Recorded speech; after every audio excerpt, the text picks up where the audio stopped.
Tobat terluka. Malam itu hujan turun tanpa belas kasihan, membasuh kota seperti ingin menghapus jejak dosa yang tertinggal di aspal. Di teras masjid tua yang lampunya temaram, Raka duduk tertunduk. Tubuhnya pincang, wajahnya penuh luka bekas kecelakaan, namun luka paling dalam bersemayam di dadanya. Setiap tetes hujan mengingatkannya pada masa lalu yang kotor. Dulu, Raka bukan lelaki yang takut kehilangan Tuhan. Ia hidup dengan kesombongan, menipu tanpa ragu, meninggalkan janji seperti debu. Dan di antara semua yang ia hancurkan, ada satu nama yang paling sering datang dalam penyesalan, Aisyah. Aisyah adalah perempuan yang pernah percaya sepenuh hati. Ia mencintai Raka saat hidupnya sederhana, saat doa masih sering terucap. Namun ketika ambisi Raka membesar, Aisyah ditinggalkan tanpa penjelasan. Tidak ada perpisahan, hanya sunyi yang panjang. Sejak itu, Aisyah belajar menangis dalam sujud, menyembunyikan luka dari dunia, tapi tidak dari Tuhan. Takdir mempertemukan mereka kembali di tempat yang tak pernah Raka sangka. Aisyah berdiri beberapa langkah darinya malam itu. Jubah hitamnya basah oleh hujan, wajahnya tenang, tapi matanya menyimpan bekas perang panjang. Raka tahu kehadirannya bukan kebetulan. Ia ingin berdiri, ingin bicara, namun lututnya gemetar, bukan karena dingin, tapi karena malu. Aisyah, suaranya pecah. Perempuan itu menatapnya lama. Tidak ada kebencian, tapi juga tidak ada senyum. Kau hidup, ucapnya lirih. Itu saja sudah jawaban dari banyak doa. Kalimat itu menusuk lebih dalam daripada caci maki. Raka menunduk. Air matanya jatuh bercampur hujan. Aku ingin bertobat, katanya. Tapi aku tak tahu apakah Tuhan masih mau mendengar orang seburuk aku.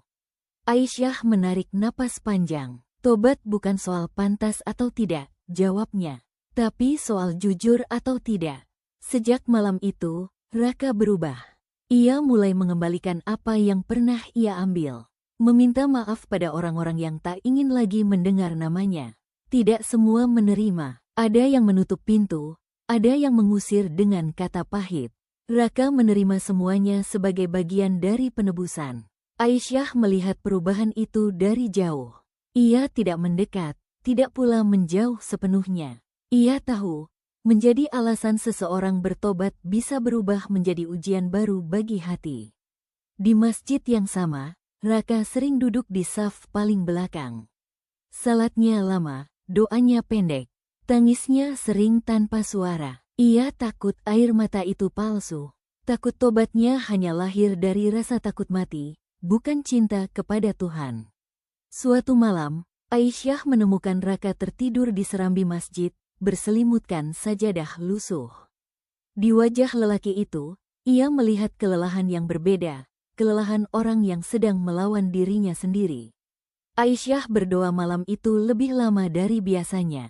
Ya Tuhan, bisiknya, jika ia berubah, jangan jadikan aku hadiahnya. Jadikan aku saksi bahwa Engkau Maha menerima. Waktu berlalu, luka Raka tidak hilang, tapi ia belajar hidup dengannya. Tongkat di tangannya menjadi pengingat bahwa kesombongan bisa mematahkan siapa saja. Penyesalan di dadanya menjadi penjaga agar ia tidak kembali pada gelap yang lama. Suatu subuh, setelah salat, Aisyah mendekatinya. Aku belum bisa memaafkan sepenuhnya, katanya jujur. Raka mengangguk. Aku tidak meminta itu, tapi aku percaya. Lanjut Aisyah, Tuhan lebih dekat padamu sekarang daripada saat kau merasa paling kuat. Raka menangis, bukan karena harapan, tapi karena akhirnya ia mengerti. Tobat tidak selalu menyembuhkan luka. Kadang hanya mengajarkan cara berjalan sambil berdarah. Dan selama langkah itu menuju Tuhan, meski terlatih, ia tahu satu hal pasti, pintu rahmat tidak pernah benar-benar tertutup bagi jiwa yang kembali.